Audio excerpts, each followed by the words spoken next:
So, Jamie, just because there's so many awesome titles about you, other than just being a guru, author, speaker, and CEO of 60 Second Marketer. Yes, absolutely. And .com. guru. 60secondmarketer. 60secondmarketer.com. Yes, absolutely. So it's a blog. But I got my start in marketing up in New York City. Was born in London, which is kind of an I never knew that. Yeah. And anytime Born in London. Yeah. Anytime I'm like in do you have like dual citizenship or anything? I had dual citizenship until I was 18. And then when you were my age at 18, you had to pick one or the other. And I chose the U.S. Glad that I did. But now, in retrospect, you can go back and get dual citizenship again, which I'm now thinking about doing. Although it involves filling out paperwork. I hate paperwork, so it probably will never happen. You and me, brother. Yeah. You and me. Totally hate it. Yeah. That's like my bane of existence. You and I are very similar. I mean, even the first time I met you, I was like, the shirt's the same, the whole thing. And I was like, you know what? I know I'm going to like this guy. So I bet we have a lot in common, including not liking paperwork. You must love the Beatles as well. Because I knew he was going to do this. Emily, it's just your fault. Okay, folks, I don't like the Beatles.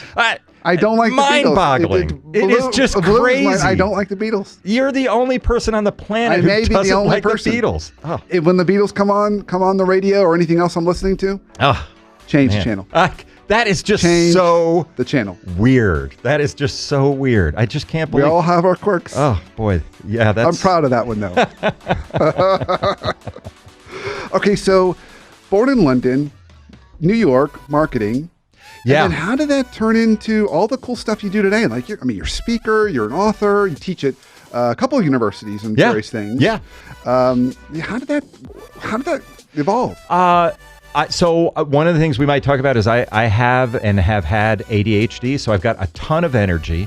I've channeled that energy and also that sort of little bit of compulsive behavior, but not bad, but just when I get into something big, and then I work a lot at it. And so over the course of my career, that's just added up to things that have resulted in books and TV appearances and speaking and all that sort of stuff and consulting and things like that. So it's been great. However, I will go on record as saying I have had way more failures than most people. And what you see on social media and everything else are the successes. But what we forget is that failure is part of life. And so the more you fail, ultimately, the more you succeed. But the whole idea behind failure is just being able to take that hit and then bouncing back up and going, all right, that didn't work, whatever, and moving on. But a lot of times whenever people say, hey, you've done great at this, that, and the other thing, I'm like, hey, I am no different than anybody. I fail as much as anybody, if not more. The difference is that I generally bounce back up a little quicker than most people. And then I got all this energy that I got to get rid of somehow. And so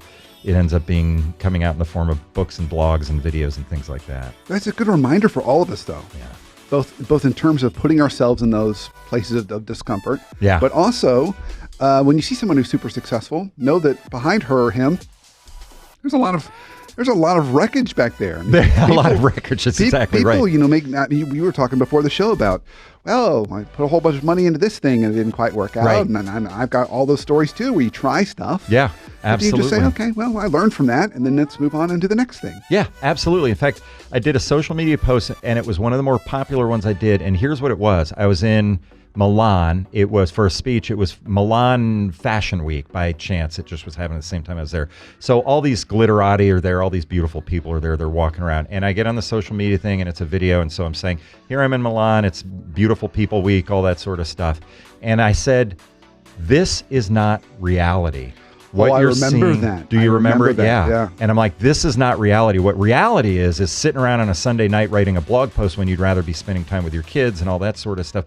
Reality is the failures that you've had. Reality is all the stuff that I've gone through and that the viewer's gone through in terms of trying to struggle through and push through and get to the other side. So I said, this is not my life. My life is just like yours. It's wonderful in some aspects. It's challenging in others. But in the end, this is just a little snippet of my life that I share on social media. So please don't go around thinking I got it all figured out. I don't. I'm just like everybody else. The only difference, honestly, is that I might work a little quicker than the average person. I probably don't work that much harder than the average person, but I probably get a lot more done in any given day. And the result is that over the course of time, it adds up to being able to travel, being able to do all these things that are a lot of fun. And I'm blessed to be able to do them. But it's not that I have any brain that's any better than anybody's. It's literally just kind of knocking it out faster than most people.